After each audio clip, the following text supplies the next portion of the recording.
Bitcoin é a moeda mais perfeita já criada. Aí nós estamos indo numa divergência. É moeda ou não é moeda? Mas e quanto o Bitcoin ser instável? Porque o argumento do Rocha mas é bom. É estável... Porque a moeda, você espera que a moeda não mude tanto de valor. O ouro... Se você pega o Bitcoin e tá valendo 60 mil, no dia seguinte 30 mil, a transação fica difícil. No fim da República...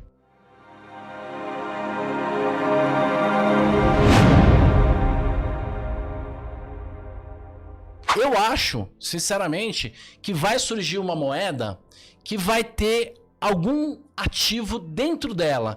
E isso vai estabilizar naturalmente. Mas não é a convicção dos maximalistas. E eu não tenho capacidade, inclusive, nem para argumentar sobre isso. Mas eu acho que talvez a solução ainda esteja para nascer. Seria uma espécie de um Bitcoin, mas com lastreado alguma coisa. Ou o próprio Bitcoin podia mudar um pouco o seu protocolo. Ou um sintético do Bitcoin. Por exemplo, do sintético também. Por exemplo, eu precisava estudar que eu não ia ter. Você não consegue, por exemplo, pegar real emprestado no Bitcoin como garantia. Porque se você pegar real emprestado dando Bitcoin como garantia e o Bitcoin cai 90%, você vai ter que botar 10 vezes mais dinheiro. E a garantia, eles vão te liquidar. Mas na hora que você emite, em vez de você pegar seu Bitcoin e botar como real como garantia, você pega seu Bitcoin e transforma um terço aquilo em sintético de ouro lastreado no Bitcoin.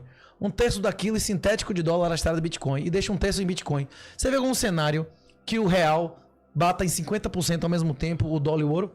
E veja que cenário? Aí a solução, então, o Bitcoin ele serve de instrumento, de solução, ele não é o ativo. De Bitcoin para garantir. Inclusive, é melhor você estar comprado em ouro em dólar ou você estar comprado em ouro em dólar e ao mesmo tempo vendido em real em relação a eles. Você enriquece ainda mais alavancando uma porcaria, não é isso? Você enriquece duas vezes com a apreciação dos seus ativos e a depreciação do que você está alavancado. Que é o que o Michael Saylor faz. Ele consegue empréstimo barato, não é isso? Tudo que o professor falou aqui, eu concordo 90%. São Agora, coisas pontuais que eu não concordo. Você não é um fã de ações. É isso, eu acredito que isso é financiar Satanás. Você está financiando todos os crimes da ditadura. Você quer financiar a Câmara? Você quer financiar a reforma, a viagem de Janja? Se você comprar uma ação no Brasil, você financia isso voluntariamente. Porque, bicho, o cara que compra tesouro direto, financia ou não o governo? Ele financia quem, bicho? Hein? Quem tem real na mão? Acaba sendo uma... Você vai pôr o dinheiro aonde? Embaixo do colchão? Exatamente, você vai botar o dinheiro na sua cabeça. Na sua cabeça. Essa parte conservadora. Não, é que não dá pra concordar. Porque a pessoa não vai querer pôr tudo em Bitcoin porque o risco é astronômico. Beleza, você pode diversificar. Ela tem o direito de diversificar para defender o patrimônio dela. Se ela entender o que é Bitcoin, ela consegue, inclusive, fazer renda... O fato de estar financiando o governo ou ajudando uma pauta assim criminosa é um efeito indireto, ou seja, a pessoa não tem culpa disso, ela não tem como não fazer isso. Não, a pessoa não tem opção de investir em outra coisa senão bolsa? Claro que tem. Então, até ouro, como o senhor falou, não. Não, tô falando ouro, mas a pessoa teme o risco do ativo que ela quer. Ela quer uma pluralidade de ativos para diminuir o risco. O senhor concorda que o senhor não investiria num brega... O senhor nunca botaria seu dinheiro nisso, mas o problema é que a relação não é direta. É isso. O brega... Pra mim, mas a relação não é direta. Ele é o mesmo. Depois, mesmo o Bitcoin... Não é direto investir no brega não tem uma relação direta. O cara investir no brega... Do Estado. Né? É a mesma coisa, você tá pagando... Mas é que você não tem como se defender no mundo real. Você vai ter que comer, só não dar dinheiro a ele. Você tem que comprar o vestuário, pagar imposto. Os tributos voluntários eu concordo com o senhor. Quando você ofere renda e um lucro extra, você vai ter que pôr esse dinheiro em algum lugar. Pois é, por isso... Se eu deixar embaixo do colchão, vai desvalorizar. Não, o Bitcoin embaixo do colchão e ouro desvalorizou. Agora, o Bitcoin também vai ter esses riscos que o Rocha acabou de aprovar. De repente você toma um susto de perder 90% do seu patrimônio. Por isso que agora você tem que balancear a sua carteira para evitar esse risco. Agora os efeitos que o governo está fazendo com esse posto, o problema não é teu, é porque você não tem. Mas você pode balancear. Você pode balancear a carteira sem financiar a criança. Não precisa financiar a de criança, nem comprar, nem ser sócio de brega pra diversificar. Inclusive, você pode fazer renda em dólar, sem tocar no dólar americano. Mas o dólar, você acabou de falar que os títulos do governo também financiam. Não toca, não financia, são sintéticos de dólar. Você desvaloriza. Eu sei, mas é um derivativo. Isso, né? Você desvaloriza, inclusive, o valor do dólar. Depende do que se derivou. Então, é do dólar. Você, tá na mesma você destrói o valor do dólar, porque você reduz a demanda por dólares. Você reduz a demanda do dólar bancário, que é aquele que financia o governo. No fundo é o seguinte, o que eu tô defendendo? Que esse negócio de ter governo criminoso, lógico que tem e tal. Só que a gente não tem como escapar. Mesmo o Bitcoin, você também não consegue escapar dessa como não? loucura. Vamos pensar naquele portfólio que eu tô falando. Você comprar Bitcoin, você financia o governo Lula? Se você não vender... Não vender na formalidade. Você vai arriscar uma turbulência enorme.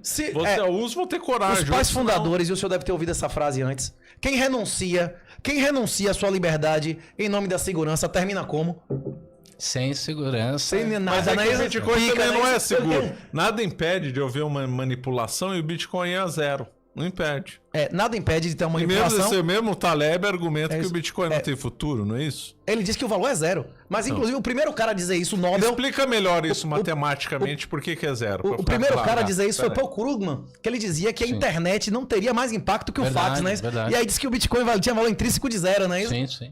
Então, fala então, por que seria zero, segundo o Taleb? Então, existe esse pêndulo da taxa de juros, né? E aí, para você precificar qualquer ativo, você tem algumas maneiras de fazer. Mas a maneira mais tradicional é você pegar e tentar calcular um valor intrínseco. Para você calcular o valor intrínseco de alguma coisa, você tem que pegar todo o fluxo de caixa que ela pode Isso a gente já retomou, aquela no mesma futuro. história. E como ele não tem, ele tenderia a zero. Por que ele tenderia a zero no futuro? Não, ele diz que o valor é zero hoje. Porque, primeiro, pode abrir o paper então do Taleb? Vamos dar uma olhadinha no abstract, aí a gente lê junto. O fato é o seguinte, a primeira característica é que, como o Bitcoin não tem fluxo de caixa, quando a taxa de juros tender a um valor muito alto, ele vai tender a zero. Ele nunca será zero, mas ele vai tender a zero. E quando a taxa de juros tender a zero, ele vai tender a um valor infinito. bem alto, porque o valor dele estaria no futuro, estaria no intangível e tal. E ele tem funcionalidade, por exemplo, dinheiro, esse mercado paralelo, que não pode falar mais mercado negro, mercado paralelo e tal. Isso gera um valor extrínseco no Bitcoin. Então, eu acredito que ele tem valor extrínseco. Mas o que o Taleb diz é o seguinte, ó. A discussão aplicada em finanças quantitativas e métodos econômicos argumenta que as criptomoedas em geral e o Bitcoin em particular, considerando que existem 10 mil moedas, a gente focou no Bitcoin, que é o que tem maior valor de mercado, e a gente considerou Tem 10 mil criptomoedas? Isso era em 21, deve ter muito mais. Você pode criar o que você quiser. Ele não criou a dele? Sim. O Taleb criou a Taleb Coin, mas não esse artigo. Mas a Taleb Coin pegou ou não? Nesse A Taleb não pegou? Não é esse artigo que tem a Taleb Coin. Não, ele explica. Esse é o primeiro artigo, aí ele estrutura mais o outro no segundo. É porque esse é o Bitcoin Curses and Fragility. Tem um Bitcoin. Depois que eles mostraram que os dados estavam errados, que se você pegar e em ouro não reduziu, a volatilidade reduziu. Esconde a base monetária reduziu. É como alguns dados dele, os caras foram lá e no dia seguinte, que tem uma semana depois refutou, ele tem um outro artigo sem ser esse, que é o mesmo título: Bitcoin Curses and Fragility Supplementary Discussion, que aí ele aprofunda na Taleb Coin. Você pode fazer um Taleb Coin. Inclusive tem um cara chamado Narcel em Minas aí que você manda pra ele por escrito que você quer, ele manda de graça o código, você bota no Você não quer fazer a sua 38 cripto? Eu acredito que a Taleb Coin, o real e todas as intenções de pessoas de fazerem de reinventarem uma coisa que já foi inventada é arrogância fatal. Nós não sabemos o que é melhor para os outros. Nós não temos autoridade sobre a vida dos outros. A escassez digital não pode ser reinventada. Qualquer coisa, qualquer inovação que seja criada em qualquer criptomoeda pode ser adotada no Bitcoin, se não na primeira camada, na segunda ou na terceira, né? Outro motivo pelo qual é muito difícil que apareça outra que substitua ela, né? Então, continue. Então, na versão atual, né, apesar o tema estar muito hype, o Bitcoin falhou como uma moeda sem governo, né? Falhou satisfatoriamente. Isso prova que não é nenhuma moeda. E também não pode ser nem no curto prazo, nem no longo prazo um storage, uma maneira de você estocar valor, né? E a sua expectativa de valor não é maior do que zero. Não pode operar... também não serve como hedge para inflação, proteção contra a inflação, e é a pior de todas elas, não constitui nem remotamente um porto seguro para investimentos, e também não é um escudo contra o governo, a tirania do governo, e não é uma proteção de cauda, não é um veículo para se proteger de eventos catastróficos. Então, essa é o argumento do Taleb. Do lado direito, ele mostra a volatilidade muito alta, mas a volatilidade, na verdade, não importa muito, porque o alfa, o coeficiente de cauda, não depende da volatilidade, são propriedades distintas. Inclusive, tem coisas que são pouco voláteis, mas quando quebram, tendem a cauda de uma única vez, então isso não importa tanto. E o Taleb também mostra que, mesmo com a volatilidade, que ele mais chama atenção é a volatilidade do valor de mercado total. Então é uma coisa que tem um valor de mercado muito volátil. Porque uma moeda, para servir de moeda de troca mesmo, ela teria que ser estável. Ela teria que ser mais estável do que aquilo que ela compra e vende. Então não satisfaz mesmo uma moeda de curso Você legal. concorda que então. o Bitcoin não é uma moeda? Segundo os critérios aristotélicos de moeda, o Bitcoin é a moeda mais perfeita já criada. Aí nós estamos indo numa divergência. É moeda ou não é moeda? Rocha? Não, quem tá dizendo não sou eu. Quem tiver alguma dúvida, bote aí, Thank God for Bitcoin. Tem um documentário, inclusive de autoridades religiosas e tal, de várias religiões, explicando como é a moeda mais halal já criada, mais dentro das regras do Novo e do Antigo Testamento. O que é moeda para Aristóteles? É divisibilidade, transportabilidade, não é isso? Que é moeda? Fungibilidade. O ouro é fungível, todo ouro é igual a todo ouro. Não tem pureza de ouro, não é isso? Sim. Quando você transforma numa joia, o negócio deixa de ser fungível. E durabilidade. Se tiver... Inclusive, um dos argumentos que o Taleb usa para que o Bitcoin não seja zero, eu não toquei isso, que é uma questão técnica. Ele diz que o Bitcoin tem um custo de manutenção. O Bitcoin não tem nenhum custo de manutenção. Se tiver um SSD, um HD, dentro de uma câmara de vácuo durante 200 anos, se tiver uma massa coronal que destrói a energia elétrica da Terra e daqui a 200 anos a humanidade volte a minerar, o Bitcoin pode voltar a funcionar. Esse é o argumento da refutação. Esse é um argumento que também tá. não Mas e quanto o Bitcoin ser instável? Porque o argumento do Rocha mas bom. é estável. Porque a moeda, você espera que a moeda não mude tanto de valor. o ouro- Se você pega o Bitcoin e tá valendo 60 mil, no dia seguinte 30 mil, a transação fica No difícil. fim da República de Weimar, na época experiência de hiperinflação da Alemanha, teve dia que o ouro caía 20%. E tinha dia que o ouro subia 200%. Isso aconteceu. Isso é amplamente registrado. Sim, as pessoas ouro- não compravam, Mas- lotavam um carrinho de supermercado com um marco alemão pra comprar um sabonete. Pois é, o cara tava numa situação que, tipo assim, uma coisa que sobe 200%, às vezes subiu mais do que devia e o negócio tem uma correção, não é isso?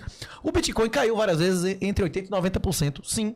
Depois de ciclos de subir 20 vezes em um ano, como aconteceu em 2017, aconteceu várias vezes. Uma coisa que sobe 20 vezes no ano em dólar, é natural que ele tenha uma correção de 70%, 80%. A questão é que mesmo com essa queda de 70%, 80%, não volta ao valor anterior, ao Não, valor mas eu menor tô me do que referindo tava como uma custando moeda antes, porra. de troca. O quê? Como uma moeda de troca fácil pro comércio. Não tem necessidade nenhuma. Primeiro que o Bitcoin não é volátil em Bitcoin. A volatilidade do Bitcoin em Bitcoin é zero. Ele é volátil e merda. A volatilidade do ouro na moeda na Venezuela tem aumentado ou diminuído? Isso significa que ouro não serve como dinheiro na Venezuela? É melhor usar Bolívar? Você acha que as pessoas preferem ouro ou Bolívar na Venezuela? Você acha que nos últimos anos a volatilidade do ouro aumentou ou diminuiu em Bolívar? Não, mas eu tô Já dizendo assim... aumentou pra caralho que o Bolívar cada vez se desvaloriza mais, não é isso ou não? Você concorda comigo? Em todos os colapsos de moeda, a volatilidade de tudo Mas você explode no imagina final, a confusão. porra. Ok? Vamos fazer o supermercado em Bitcoin. Um dia ele tá a 30, outro dia tá 10. Dependendo do que você estiver pagando, você pode precificar em merda e pagar em Bitcoin. Em qualquer cadeia da história da humanidade, em qualquer trincheira de qualquer guerra, a moeda não é a melhor comida nem o melhor cigarro, é o pior. É a lei de Gresham. Se você receber metade do seu salário em ouro e metade em real, você vai gastar o real primeiro. O ouro. vai usar a moeda Você vai gastar o que ruim primeiro? Você vai precificar a merda primeiro, não é isso? E vai guardar o ouro para situações que você não tenha jeito e tem que dar de ouro, não é isso? Ou que você use ouro como garantia. Se tiver que deixar na mão do cara em um contrato de aluguel, você não vai deixar uma porra que perde valor, né? Você vai fazer um aluguel com um cara, às vezes não, mas Todo mundo seguro que é de maior valor. Exatamente. claro. Ou Não, entrega o que eu como tô depósito que você vai receber de volta O que depois. eu tô não é isso? querendo Ou dizer não? é quanto o argumento dele de não ser moeda. Isso não é a definição de moeda de Aristóteles, não é essa. Essa é uma definição que ele criou. Como é chamar ele criou um monte de conceitos próprios pra argumentar isso. O critério aristotélico de moeda são 5, que o Bitcoin é superior em todos ao ouro. Concorda com isso? Você acha que o Taleb errou nesse ponto? Inclusive, dinheiro é a moeda que tem reserva de valor. O dólar não é dinheiro, o real não é dinheiro e o euro não é Mas dinheiro. na prática Não é- funciona Não, como são moedas. dinheiro. Funciona como moedas, não como dinheiro. Não, Porque quem funciona guarda como se meio fode, de não é isso, troca, não? tô Como falando. meio de troca, como Como meio de moeda. troca É tá só dizendo, funcionando moedas bem. são essas 5 coisas e dinheiro essas 5 coisas mais reserva de valor, não é isso? Ouro é dinheiro. O dinheiro tem que ter Ouro é reserva. dinheiro. Ouro é Ouro é dinheiro. dinheiro. Isso. Real não é dinheiro. Real é moeda. Ele é moeda. Ele não é sim. reserva de valor, não é isso ou não? Não, isso é verdade. Não, o ouro é por É excelência dinheiro. justamente Na dinheiro. história da humanidade ele foi dinheiro. Foi dinheiro. A questão é que nos últimos 40, 50 anos ele foi destruído. Ele foi desvalorizado mais de 90% em relação à base monetária. Porque o mundo, a questão não é só a Fiat. O problema é que o mundo inteiro tá passando por um processo de demonetização de coisas físicas. Há 500 anos atrás, 100% da riqueza da humanidade eram coisas físicas. Hoje, tem mais milho futuro que milho Não, você presente. pegou num ponto Tem bom. mais derivativo do que tem O ação. chamado lastro O quê? real, de alguma coisa visível que você Quando eu toca trabalhava e no tem. pregão, até meses antes, a liquidação das ações era física. Acabou. O cara ia Era entregar as física, era ações. verdade, era- Agora é o número... Tinha aquele lá, todo A mundo no BNF, telefone a brigando. BNF acabou com a negociação do ouro, que era OZ4, OZ5, OZ não sei o que lá. tinha negociação Quantos por cento da física. galera foi lá buscar o ouro? Não sabia que ficou sobrando ouro lá.